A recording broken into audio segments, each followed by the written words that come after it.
Good evening. I'd like to welcome everybody to the November 20th, 2024 Public Ways Committee meeting. Call this meeting to order. You had the opportunity to read the minutes of the October 14th meeting, and I would entertain a motion to approve those minutes. I'll make the motion. Second? Second. All in favor? Aye. At this time, we will move into our public comment or public participation. If anybody would like to step forward, please state your name, your address, and we'll give you about 3 minutes.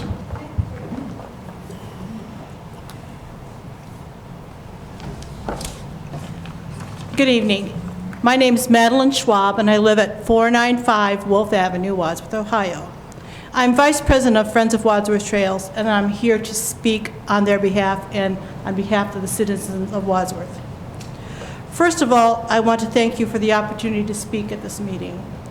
Secondly, thank you for the great work on the Chestnut Street sidewalk. It turned out better than I expected. I like the part of the trail where you have a nice crosswalk to get over to the other side. Your efforts with this project are definitely commendable. So with that in mind, I want to bring up again the issue of an unsafe pedestrian area along College Street from Holmesbrook to Sunset. If you look at the north side of the road, you can see a well-worn dirt path that has been used by walkers for many years. Also, bicycle riders have to ride in the street, and that is very dangerous on College down that hill. I would like to have future accidents prevented by having a trail put in this area. Having a paved sidewalk like on Chestnut Street from Holmesbrook to Sunset would connect the parks to the side roads so bicyclists could have a safe path to travel to Valley View or Memorial Parks. It would also give pedestrians a safer path than the dirt path that is already there.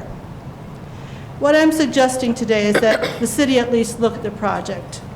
And I understand I got a notice from I-10 that it's starting. Do a survey or a study of the area so that we can know exactly what is involved in creating this sidewalk. This is a project that I'm not going to let go. The sidewalk has been needed for many years. I've talked with many people about how they are afraid that someday they will hit an oncoming pedestrian or bicyclist. Regarding funding, I forward the grant opportunity to the ODOT has available to our mayor and to I-10. And I opened it up a little bit and said the earlier the better because they're going to fund it until the funds run out. So I would like to see the city and Friends of Wadsworth Trails move forward with this project. In addition to the grant, we can inform the public of this project, contact the media, and see if other entities or businesses are willing to contribute. I would even sit in front of Bueller's to collect money if necessary. I know that the city has the best interests of its citizens based on all of the improvements that have been taking place in the parks. So I'm hopeful that once again, you will consider the improvement on an old problem area. In conclusion, thank you again for all of your hard work on the current improvements to our community. I am proud to live here, and I enjoy our parks and trails. I will be back in January 2025 for an update. Happy Thanksgiving to all of you. Thank you.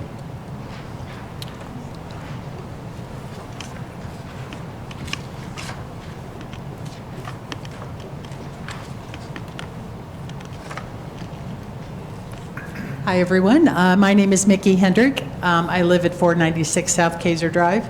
And before I address my personal issues, here for everything that Madeline just said. And I want to stop and take a moment to thank Madeline for that chestnut.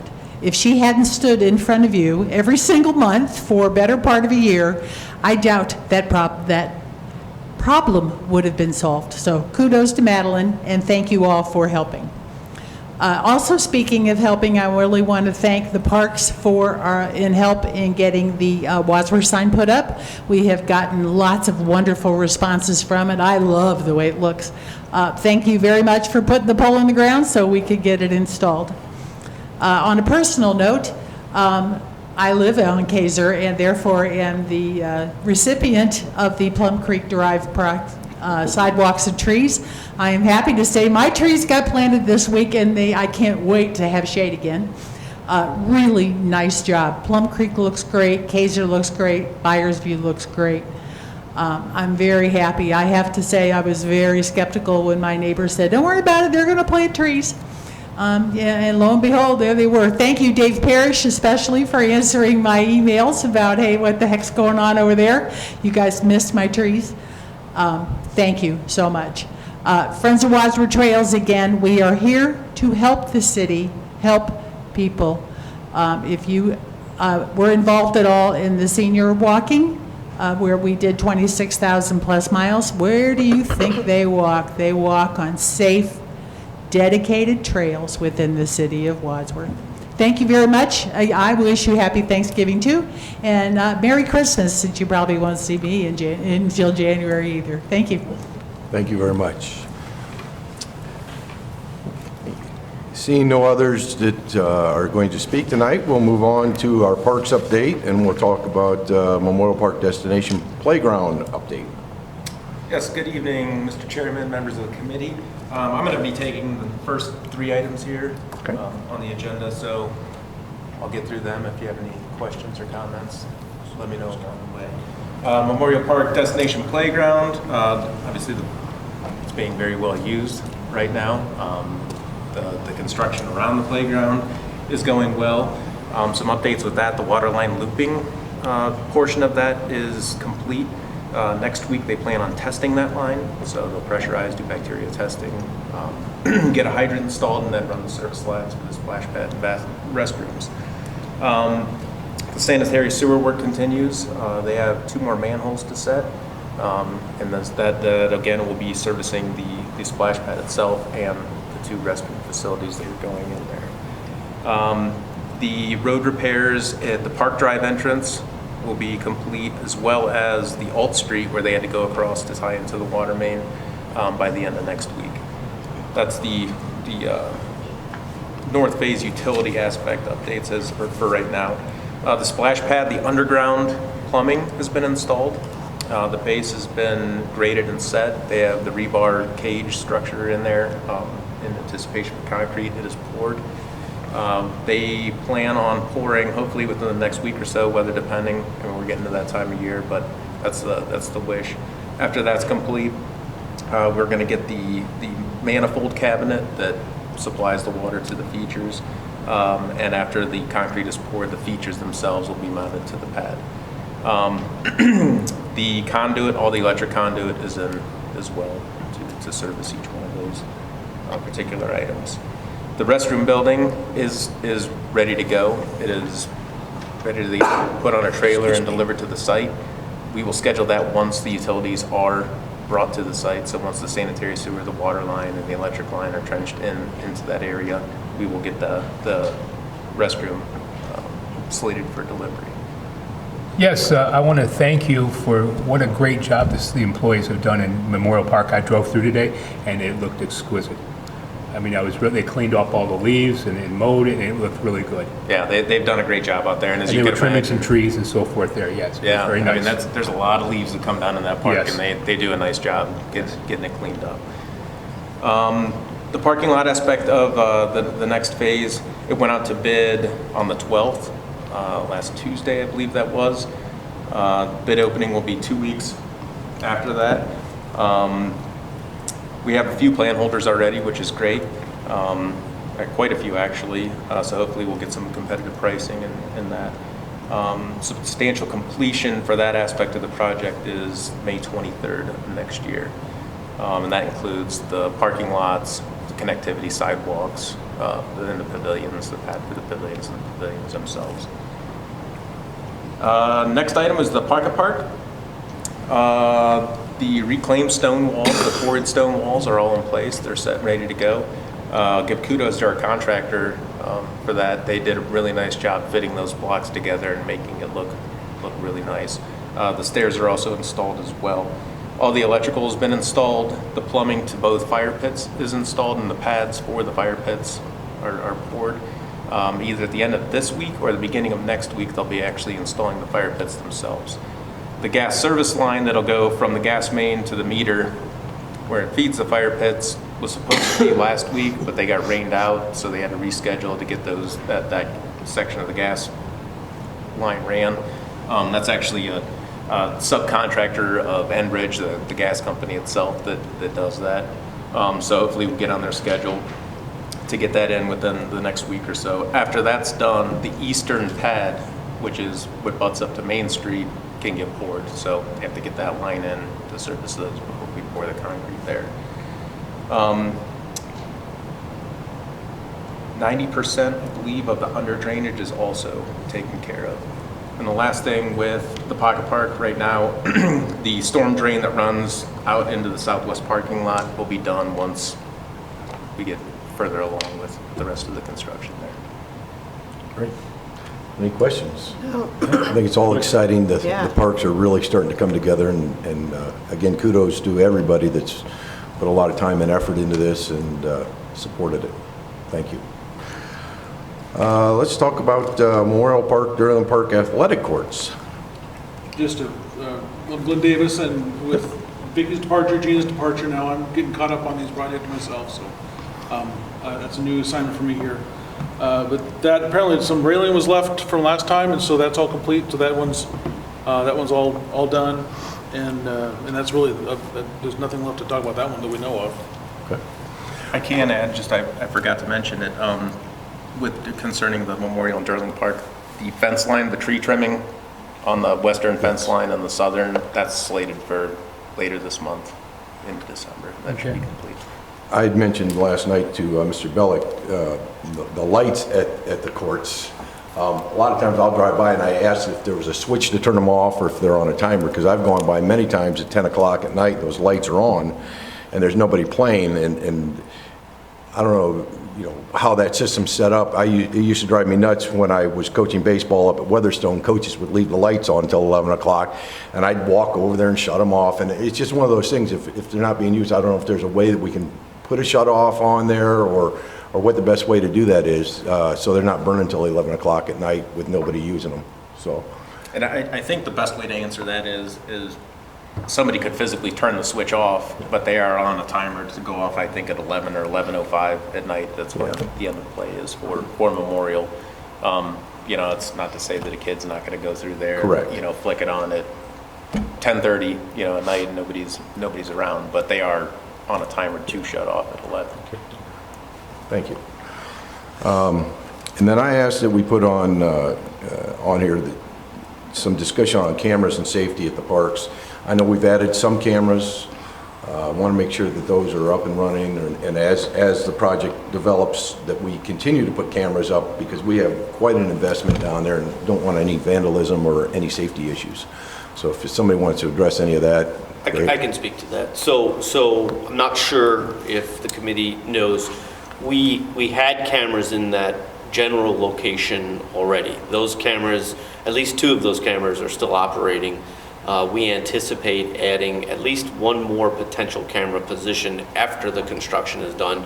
We're going to run conduit for it and make sure that that location is done. We have cameras in the IT budget proposal for throughout the city, different camera needs. We can certainly move one of those camera needs to the park if we had to in that particular area. I don't know if the committee knows this, Memorial Park is probably one of the most heavily cameraed areas of the city, not necessarily in terms of the north phase area where we've made some improvements.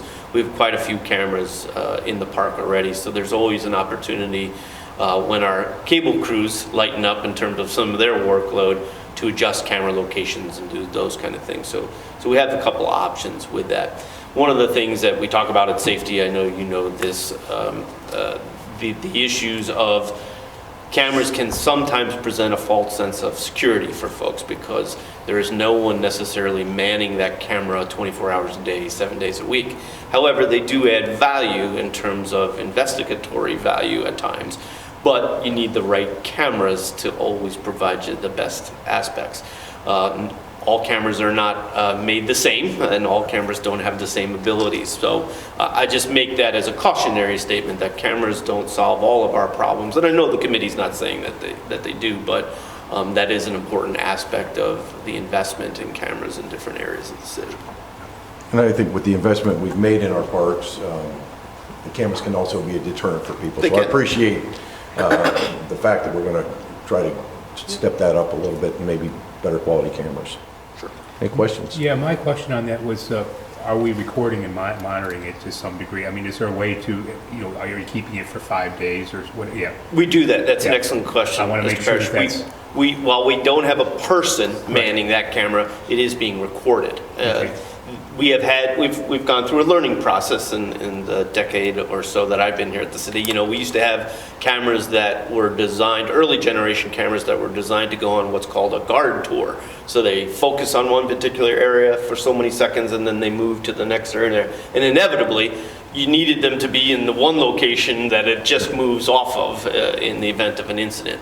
But we've learned with different products that now we can use pan-tilt zoom cameras to effectively manage situations that we are either becoming aware of or dispatchers actually notice, what is that person doing in the park at that point in time? And if they have an opportunity to view that person as they work through different cameras, we do that on occasion. But most importantly, and to answer your question, is they are recorded. And all of that recordings are saved through our IT databases and in some of our server locations, and they are reviewable so that oftentimes the detective bureau or officers working a case, or simply myself, Mr. Testa or Mr. Bellick, who need to take a look at something, we can go back and we can search that recordable database for images and see what was captured and what wasn't. Oftentimes, some of the cameras, in a perfect world, cameras would overview each other in terms of some of those areas, which helps us get a complete picture, if we need one, of where someone has been or what they were doing in a particular location. That doesn't always happen because we don't have that vast of a network of cameras. I don't know that I fully support that vast of a network of cameras in public spaces, but in the end of the day, I think we've made great strides to improve our ability to capture images of what's happening in public spaces if we need it. Yeah, thank you for the clarification. I think I remember one of the first cameras was at East Park that the Rotary did a fundraiser 4 years ago. Yep. So, great. Good use of that. All right, let's... Is Memorial Park the most problematic of our parks? Great question. It's problematic, I guess, is in the eye of the beholder. I would say Memorial Park is not the most problematic site we have in terms of, if you're asking about public spaces in general, it would not be. But I think we all know we've had some interesting activities in Memorial Park, and we made a great investment in our capabilities in those parks in advance of some activities. We then found a need to keep those cameras in place based upon protection of the public's uses of those spaces, and so we have those there. But in general, I think there are other. In the safety committee, we probably refer to them as hotspots in terms of activity, and we have most of those locations either covered by a license plate reading camera or an actual security camera. Okay. So we've made some efforts there. Very good. Thank you. Let's move on to streets and sidewalks, please. Our 2024 sidewalk program update. Okay, I'll take that. The work for that project is complete. We're in the final stages of working out assessment bills to send out to property owners who are benefited from the work, and those are due out shortly. And those assessments will be due in May of 2025 is when they come due. So that is virtually done.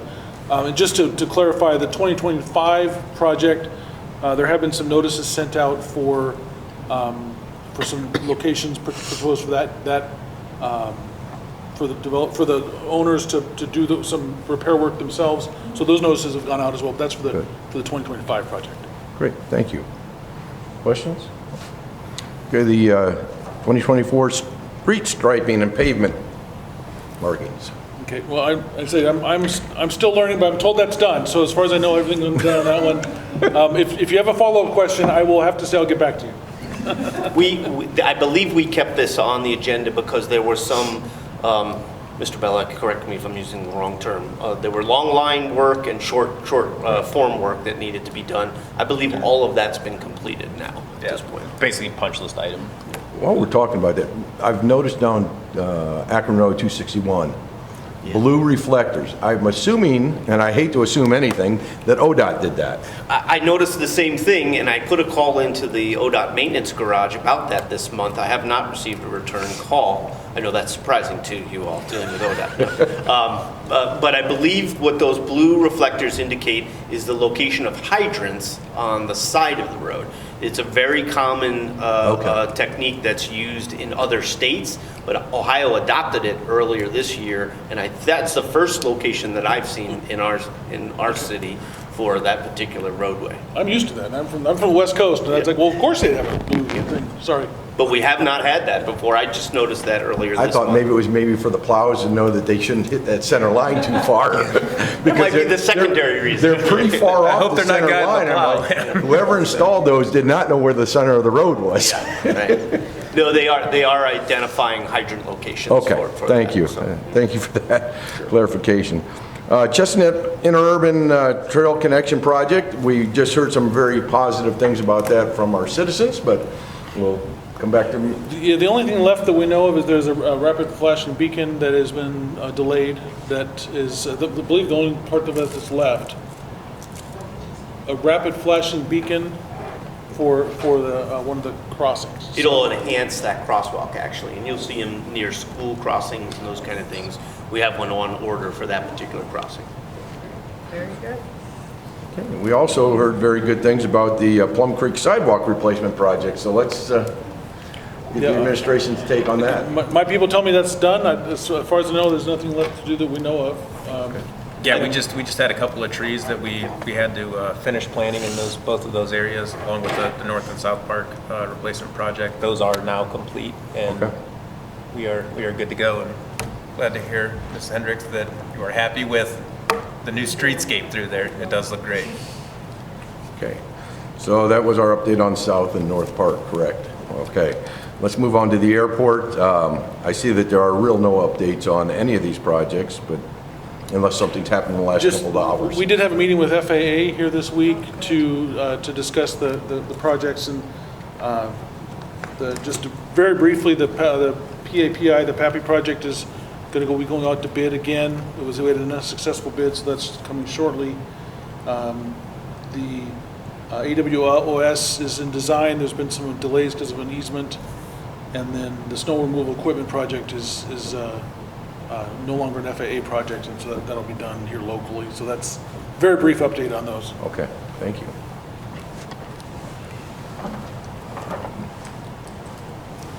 All right, so now we get into the exciting part of our evening. Budget talks.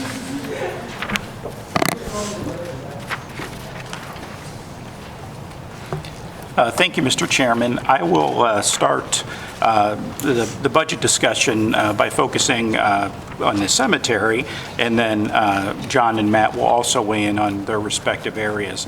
If you're looking at the agenda, at the end of each line, you'll see a comma and a number. For example, cemetery, you'll see at the end, comma 44. That 44 refers to the page number in the budget book. In the big book. I will call out the corresponding pages in the transaction reports as we move through those. And we'll start with the cemetery, and really we can jump to page 99 in the transaction report. And you'll see that a bulk of the budget really falls under contractual services. One of the items that's new this year is that we've added a $20,000 line item to assist the cemetery with personnel expenses. So that's new. Indigent burial costs, $6,000 budgeted for that. And typically, our annual maintenance contract with the cemetery is in the neighborhood of about $130,000 to $135,000. We have also added another $25,000 to that line item to help out with additional maintenance needs. So those three items account for about 96% of the operating costs at the cemetery. My question is, I need a little bit of education here. I think we share this with the township, and so what is their contribution for the cemetery? Okay, so I think that's an excellent question, probably a perfect question for cemetery board that's meeting at the same time that we are tonight.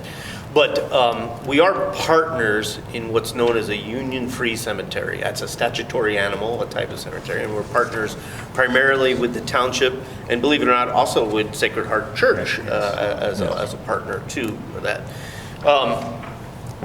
The formula that is used puts most of the expenses on the city as the largest member organization of the Woodlawn Cemetery. And so that formula, Mr. Parrish, I don't know off the top of my head the exact amounts that each partner is paying, but I will tell you we by far pay a majority of the costs and expenses of that, and that's essentially that number. I will tell you also that a couple of the items that Mr. Testa mentioned to the committee came as a result of discussions that myself and the mayor had with Mr. Yurchek, the council member representing the city on the cemetery board, and their concern over an inability, what I will call an inability to properly staff or find replacement staff through that. Basically an acknowledgement that the cemetery is woefully underfunded, and they really were struggling to find people to fill the roles out there and continue to struggle. And so the hope was, at Mr. Yurchek's urging, to maybe inject some funding here to pump up the amount of what they could pay potential positions in the hopes of attracting people to work at our cemetery. Don't know that that's going to be successful because I think there's a long way to go to become competitive in that environment. But the cemetery finds itself, as many cemeteries do, I would say, in a disadvantaged position from a funding standpoint. Sorry, not exactly on point to your question, but I think it's the best I have to offer at this point. So I'm going to go back to one item, indigent burial. Is that all indigent burial funds come through the cemetery, or is there some, because I know that $6,000, I could tell you we're way over that. It doesn't go very far. No. A couple of years ago, the state was funding it. The state gave money to the State Board of Embalmers and Funeral Directors, and we were able to get reimbursed. That money ran out and it didn't get refunded. So I look at that number, and I'm going to be honest with you, I know we exceeded that by 2 times this year. I can't speak to... So I don't know if there's other funds that come in to the indigent burial funds or not, but that's going to be, unfortunately, when I bought the funeral home in 2006, we were doing 2 indigent burials a year. We're up to about 13 a year. It's unfortunate. We've had some crazy things happen because people have died in our city, but they were indigent in another city, but those cities refused to pay because the death occurred in our city, so it becomes our responsibility by Ohio Revised Code.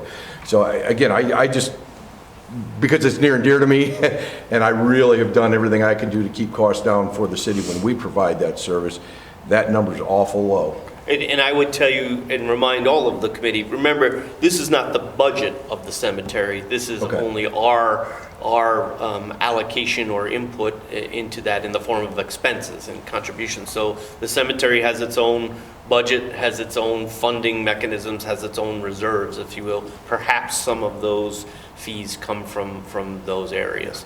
And I'm sure our partners pay a little bit in towards that. That indigent I was just trying to get a better Yep. understanding of that, because when I saw that, it just turned the light bulb on for me. Would you hazard to get we preside 2/3?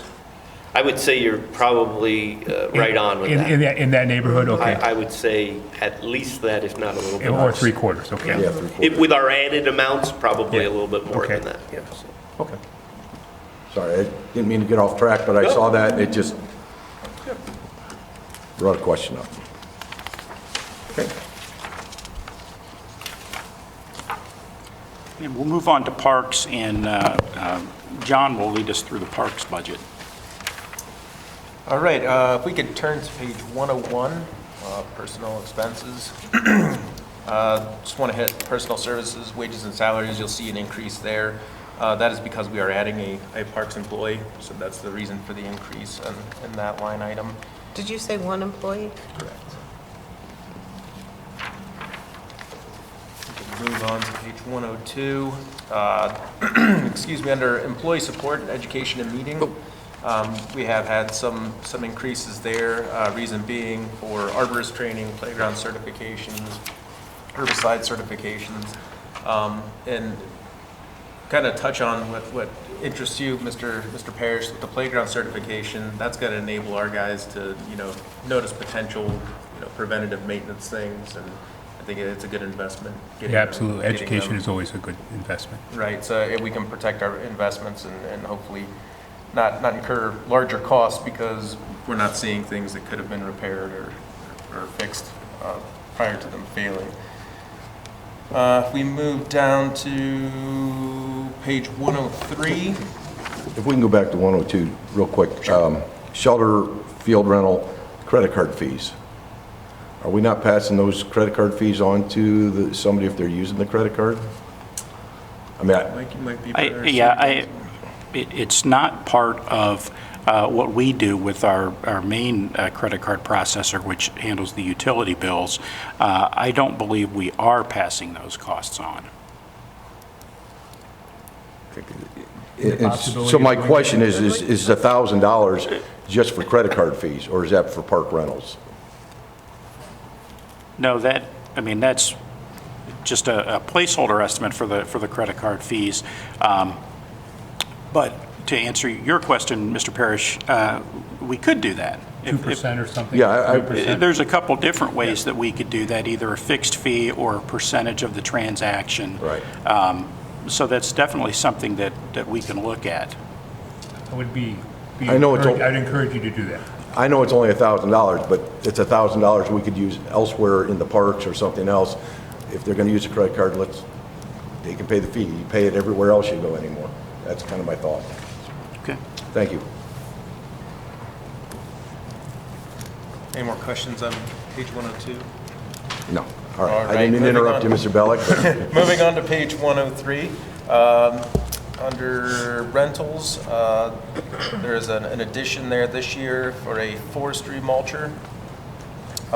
That's for an implement that mounts to the front of a skid steer. They can go into an actual park area and do a nice cleanup of the woods and mulch that vegetation in and kind of restore the area and promote more growth. So, Go ahead. They also have them for a small backhoe, hydraulic hookup, and I don't know which would be better for you. I don't know which is available but you can do trees. You can go up and down trees and so forth that way. yes, yeah. So the one that we're looking at is for the front of a skid steer. Okay. The implement itself is very expensive. That's why Yes. we're not purchasing the implement for our skid steer. So hopefully I think this covers a month's rental. We can get into our parks, do a quick cleanup of that and really rejuvenate the area. Is this for the wintergreen and memorial and? Correct. Yep. Okay, so I just wanted to make sure that that would cover the cost of, Yeah. Okay. So if you think like the multiflora rose, small saplings, Yeah. things that are kind of inhibiting the growth of the area, that's what this Okay. piece is used for. Going down into contracted services, tree removals, we increased that a little bit just because we have been focused on removing a lot of dead trees that we have kind of put off in the past, and plus trees just die after time, and it's an expensive thing to do, so we increased that a little bit there. Moving on to page 104. This was an item, I want to talk to you, GPS equipment service. This was an item that was brought up in public service for our sanitation department. This can also be used for streets, parks, pretty much any fleet vehicle in the city. The use for the Parks Department is for snow and ice, for routing. It helps out with routing. It can help track materials. And it can do all the same things as discussed in service, such as harsh braking, harsh turning, service intervals. It's a pretty involved program. Going down into contractual services, janitorial service for park restrooms. That number is higher than what it typically has been in the past. What I can tell you is we've gone out to bid multiple times for this service, and it's just what the prices are these days, unfortunately, and they've gone up. And contractual services, we had this discussion earlier about the trail house earlier this year, and because we increased it, and now you increased it another 1,000. That plus the supplies of 2,000 equals 9,000, and are we getting anywhere near that in rentals of the trail house? In coming back with money? Because that was the discussion we had earlier in the year. Yeah, I don't, I can't access our system because it's in maintenance. But our trail house rentals are in the $20,000 to $30,000 a year range. Okay, I remember. Well, let me think let me make sure I'm thinking of that right. And it's not all of because our park rentals year to date are 23. So maybe I'm lumping that in there. I will have to look at that and give you the history. And, If I recall, we were spending more on cleaning fees and supplies than we were gaining back from the trail house. Well, at we that did. point. So our previous cleaning agreement for the trail house was about $4,000. It's now $6,000. By comparison, the cleaning contract that we had for the park restrooms last year was about $10,000, and this year it's about $30,000. I will also mention that it's the same contractor that has both of those because on those items, they were the low bidder. If there's any compensation to that, it's that they've done a really excellent job, and we've been very pleased with them. But we will look to bid that out again in the first quarter of this next year to see if we can get better pricing. And my concern is that we're spending money we could use other places, and we're not even coming close to breaking even. Is there a way we can promote that? Can we have our Yes. IT person and so forth, can we make that a focus to try to make sure that that's aware to the public so we have a better chance of recouping at least some of that? Yep, we can. In fact, the mayor has tasked me with working with Eitan Anderson on social media posts and really kind of putting together a communications plan to increase interest in that facility. If you've not been there in a while, it's a wonderful facility. We see the requests come through, and it's often used quite a bit. Birthday parties, baby showers, graduation type events, but it's definitely an area that we're focused on promoting more this next year to drive rentals. Thank you. Increasing, but we can continue to promote it even more. We've done more promotion of it, but it's kind of like, I still say it's a well-kept secret. It keeps growing, but we have a place to go. It takes time. It always takes time on those things. Yeah. Mr. Rosbert, I will say, I was able to pull up an analysis that I had earlier in the year, and I did misspeak. The trail house rentals are included in the overall rentals. In '23, our total rental revenue for the trail house was about $4,000. This year, it was at approximately $3,000, but that was at the beginning of the summer. So I will get an updated number and share that with the committee now that we're past the summer and into the end of the year. Thank you. Okay, moving on to page 105, under equipment and tools, non-capital, miscellaneous tools, power tools, chainsaws, backpack blowers, string trimmers. That's almost doubled. Reason being, obviously they are heavily used pieces of equipment. It's not like we use them in our yards at home. These are under heavy use all the time, and they need replaced. And do you feel that you have enough funds there to cover that for this next year? I believe so, and I think 2 years ago, we replaced quite a bit, and then this is kind of covering the other half of what needs replaced. So I think we're going to be in good shape there. The steam pressure washer, added that in. We have the parks department. We got them a lot of nice brand new mowers, and having a steam pressure washer really keeps those things cleaned up nice and really helps out with just maintenance and being able to detect leaks. And Are you able to take that portable to, let's say, to Valley View Park? Yep. And We can and use it do- in park and do it on the restrooms benches or the restrooms? Okay. yes, yep. Okay. That's Thank kind of one of the nice benefits of these newer bathrooms that we're going with too, like the two that are going out at Blue Tip Park, is they're concrete walls and they're epoxy coated, so you can go in there and take your steam cleaner and you. Okay. blast them out, and it just makes quick work of it. Moving down into material supplies equipments to go along with the power tools, chainsaws, backpack blowers. These are the consumables that go along with them. You know, we do a lot more tree cutting and general upkeep around the parks these days than we have in the past. So the belts and string and chains and bars for those tools are figured in there as well, because it's not worth having new equipment if you can't keep a sharp chain on it.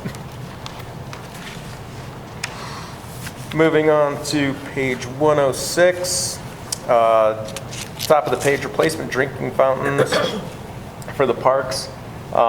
Initially, we were looking at replacing 11 in total, and that was around $33,000 to replace all of those. We want to take a phased approach at it and replace, I think we have 3 or 4 this year that we want to replace, especially with the Parks Master Plan. You know, when we're going through the parks, the ones that aren't going to be getting as much attention in the near future, we want to get those replaced and back up and operating. I'm sure you've all been through the parks and seen that those are kind of in bad repair for right now, and we've had some issues with them.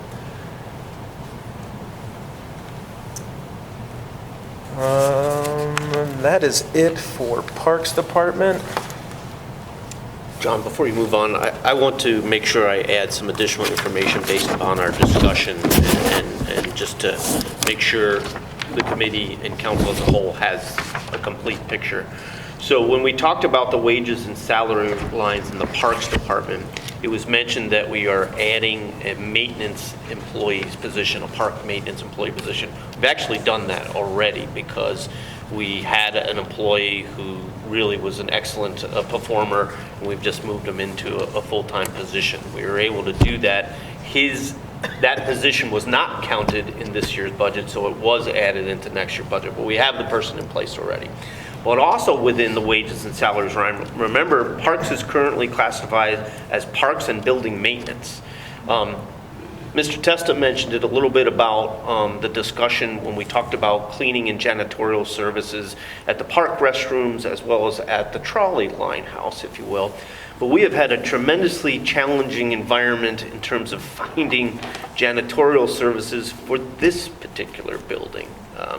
And so we put into this line a janitor's position next year, with the hope being that that position would not only take care of this building, but perhaps be able to take care of the trolley line park building too, and become a little bit more efficient with our costs and our management there.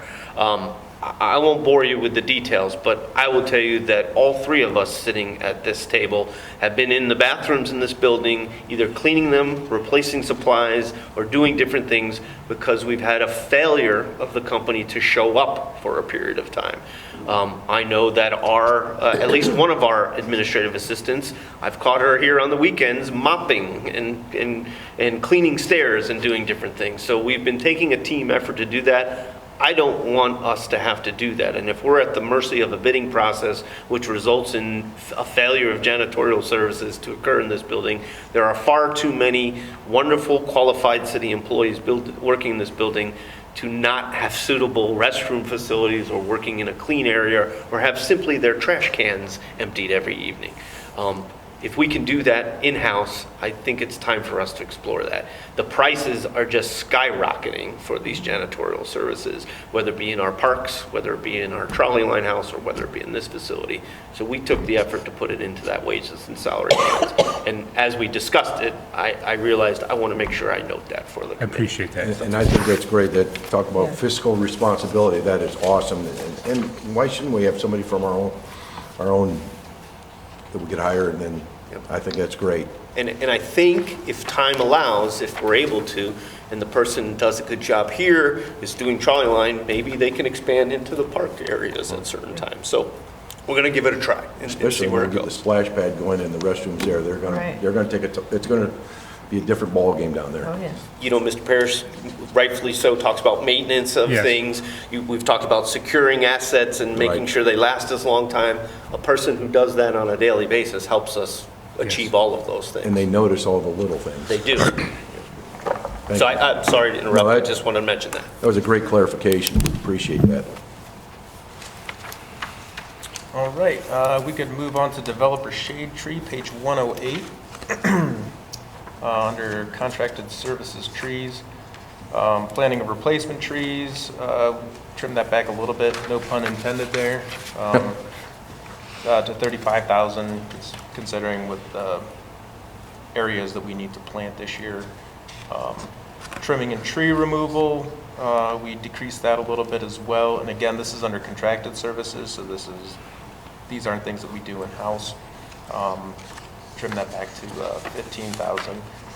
So we have a nice decrease there actually in contracted services. Moving on to materials and supplies parks. Under new trees, we decreased that a little bit as well, and replacement trees, we've done that as well. I think, we're trying to get a little bit of headway now with the replacements that we've done, and I think we're trying to getting the ship righted and moving in the right direction there. I believe that is it for developer shade tree, unless you guys have any questions. Anybody have questions? No. Thank you.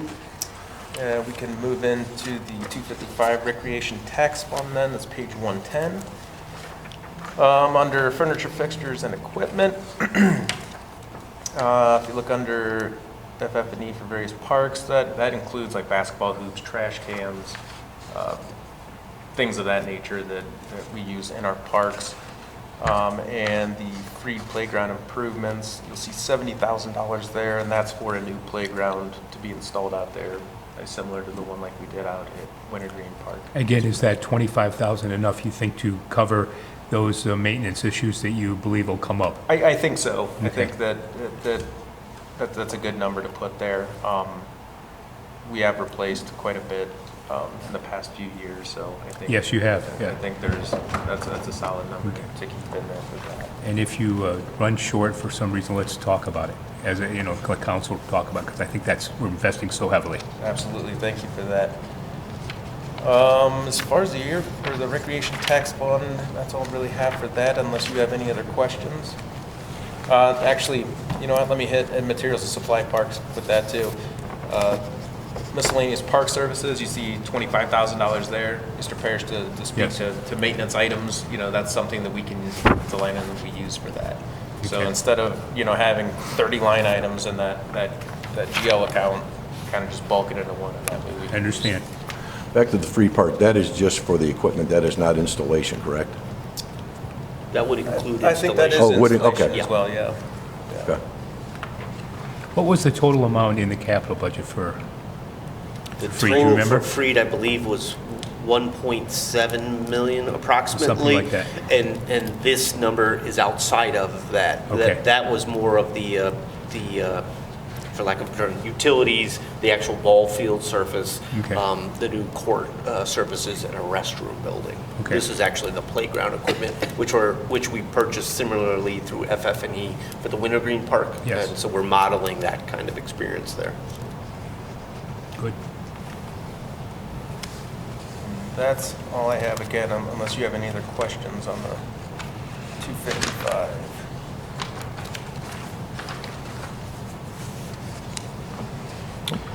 Next is the airport operating budget, and if you remember, capital budget review included a budget for the airport in Fund 422.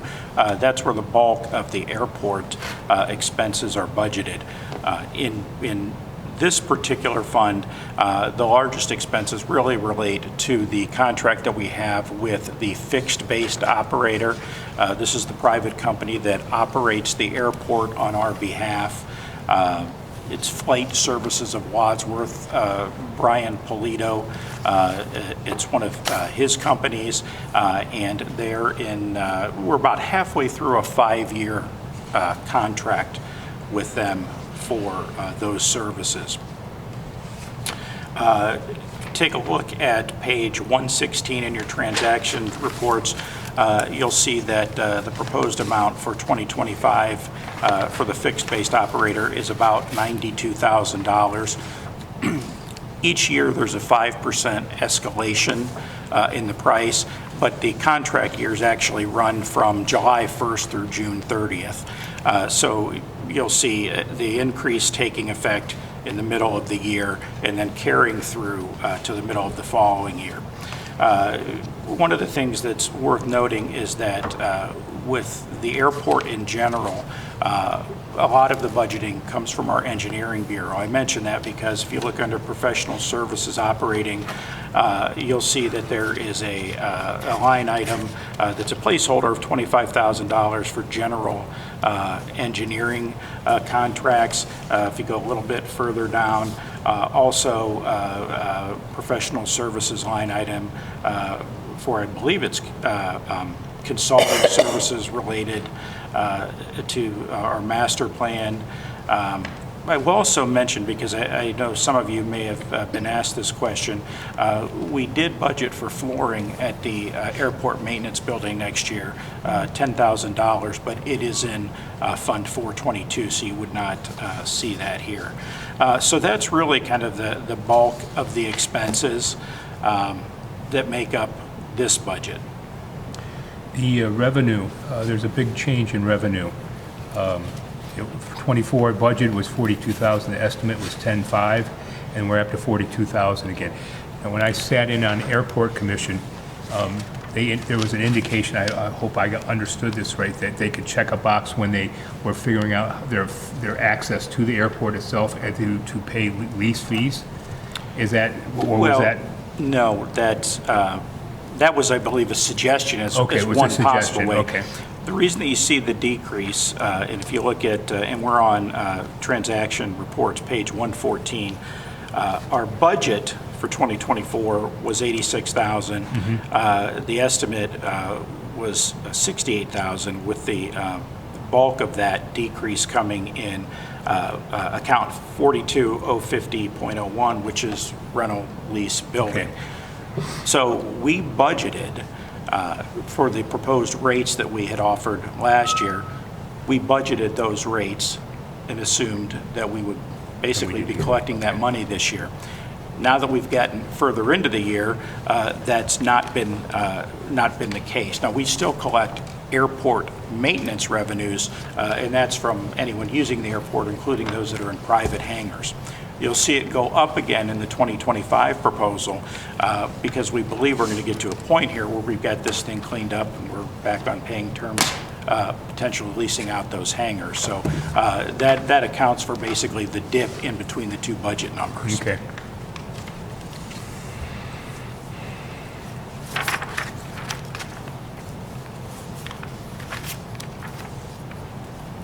And I don't have anything else on the airport. Any other questions on the airport? No. Okay, let's go on to the street fund. All right, we can go to page 135, top of the page, education and meeting. These are for educational continuing credits for the street maintenance workers, supervisors. Looking around, there's nothing else. Page 136, under rentals, you'll see the first line there, concrete crushing split between streets, water, storm sewer. That's all the concrete that we tear out of our streets, whether it's being slab repairs or catch basin repairs.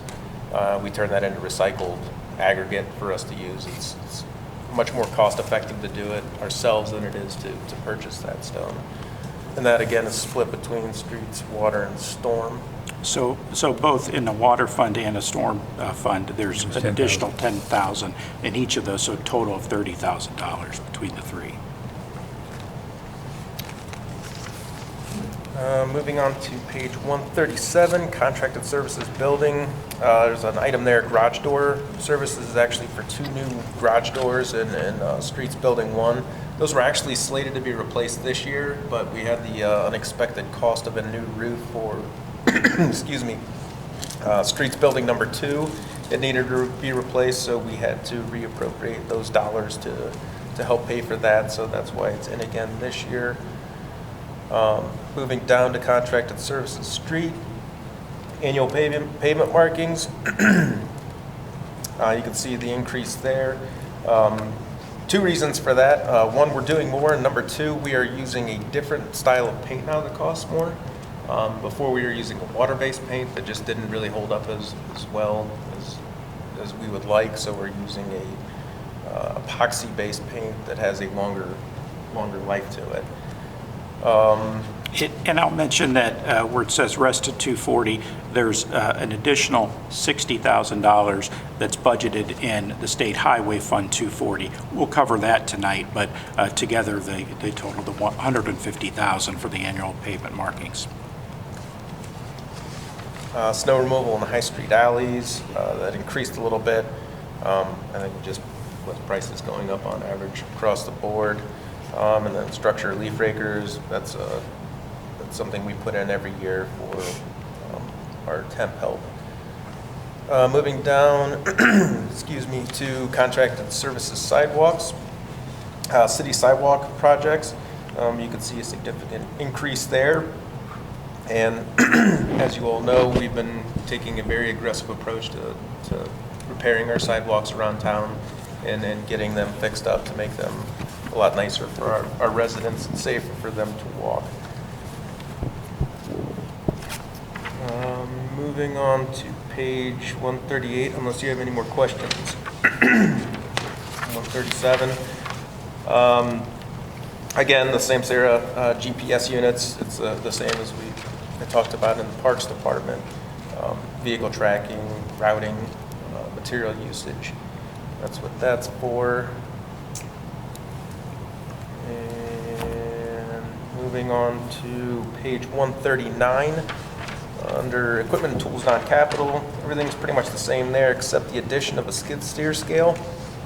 And what that's used for is with our excuse me, new salt spreading equipment, we calibrate that every year, and what that does is we know how much salt we're putting out on the road. So, you know, if we're applying salt at 400 pounds a lane mile, we can know that we're putting salt down at 400 pounds a lane mile by calibrating that equipment. There's multiple benefits for doing that, not only using a bunch of salt that you don't have to with the environmental impacts, but also from a budgetary standpoint, using less salt, you're spending less money on something. So it's a big Streets benefit. last longer, too. Absolutely. I know this is minimal, but we've got something in there for dog warden supplies. Do we have a dog warden anymore? We do not, but we're hopeful that with the new position that will incorporate not only code enforcement, but we're hoping that maybe we can include or wrap some of those responsibilities into that new position.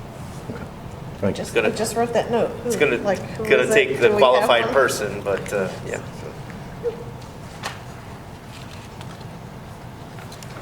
Moving on to page 140.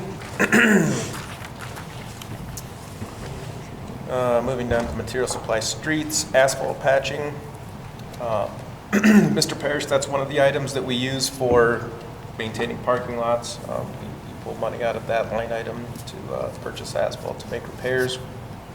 Concrete, we, excuse me, we increased that, as you can see, $30,000 for slab replacement as well as concrete sidewalk replacement.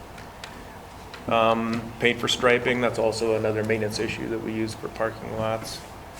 And a slight increase in salt conveyed. Reason for that is we really don't know what the price of salt is going to be from year to year. It fluctuates quite a bit. So I think that's plenty enough in there to do that, but we just wanted to make sure we covered our bases on that. I believe that is it for the street fund, unless you have any other questions.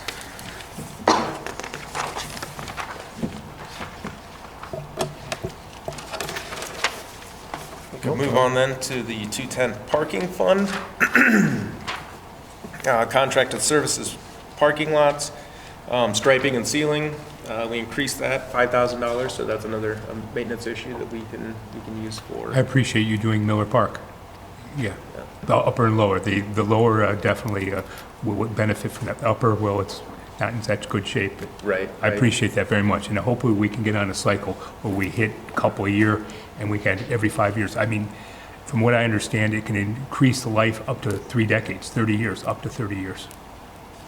Yeah, I mean, depending on the usage. usage. Yeah, yeah. So yeah, we did a nice increase there to help out with that. Other than that, I believe that is all that I have for the 210 parking fund.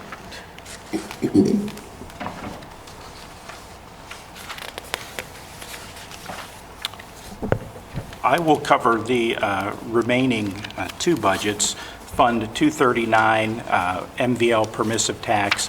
MVL stands for motor vehicle license, which is the main funding source. And this particular fund really relates to other roads. Fund 240 relates to state highways and routes. Fund 239 includes items from both the electric and engineering departments.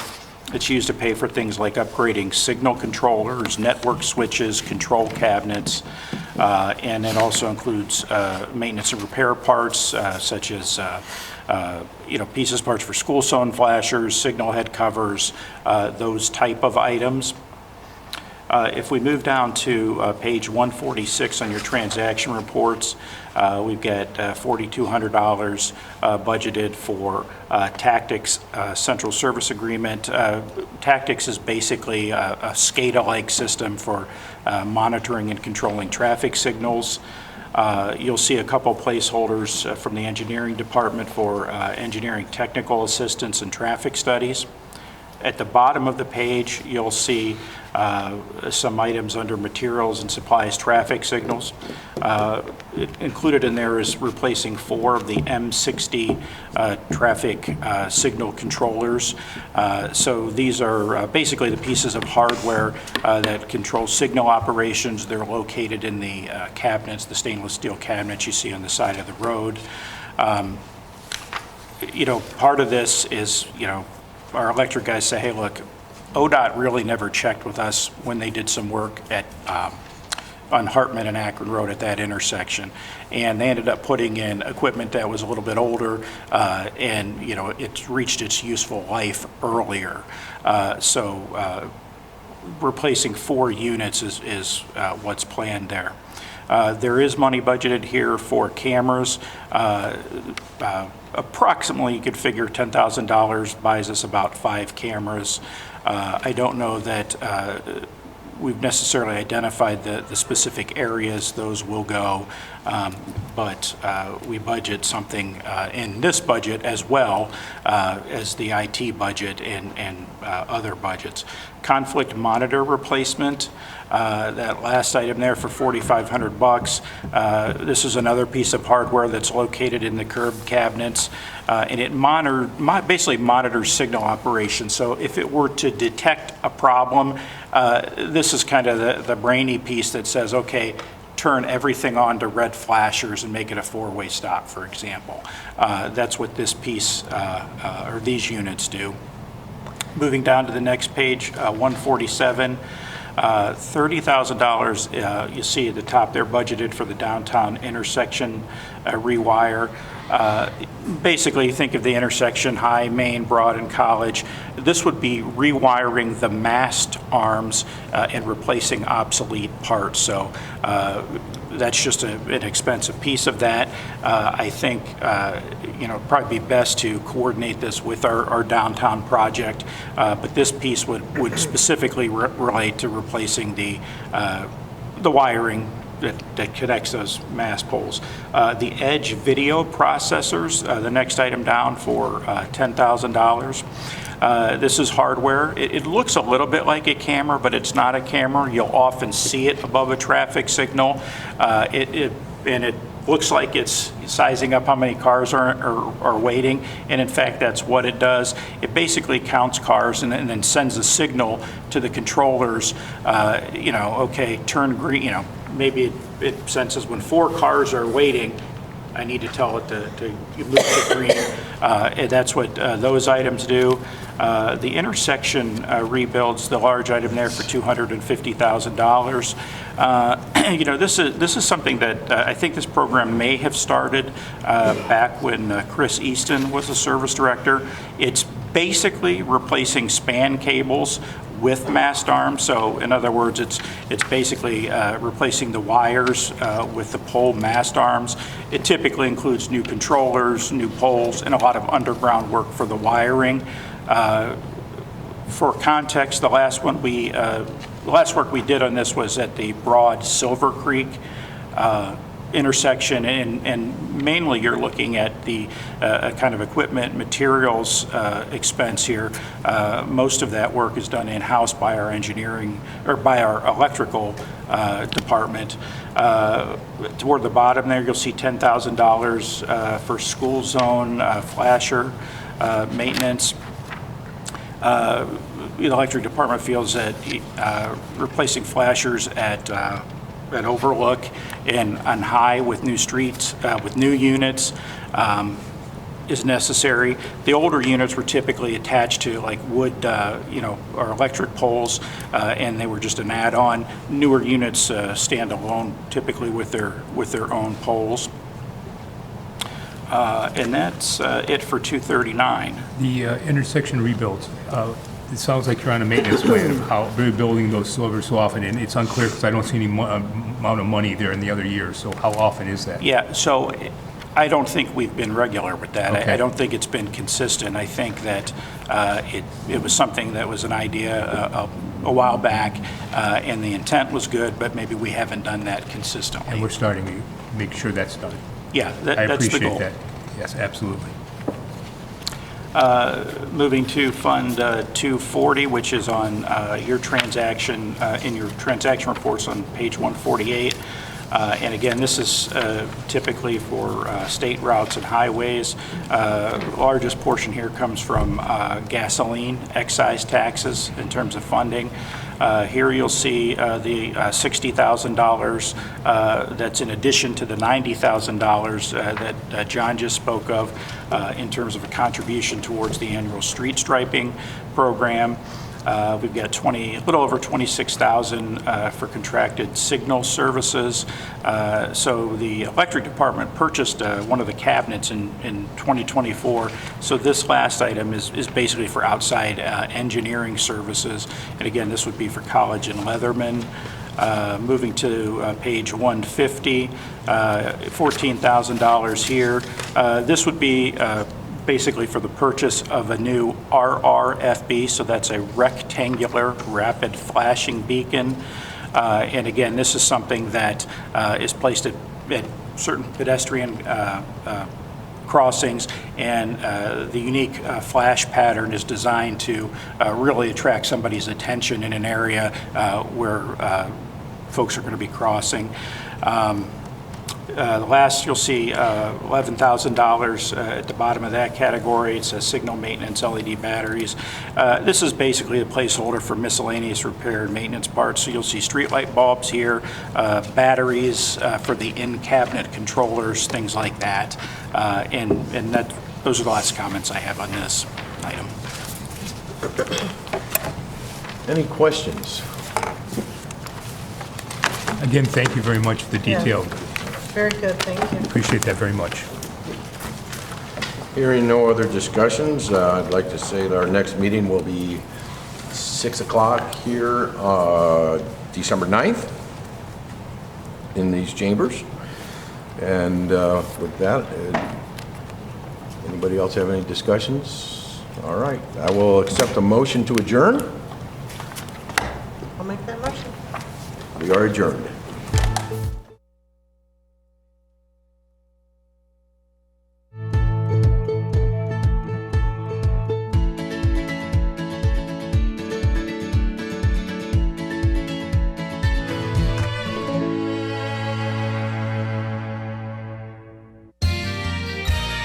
You are watching WCTV, Wadsworth Community Television.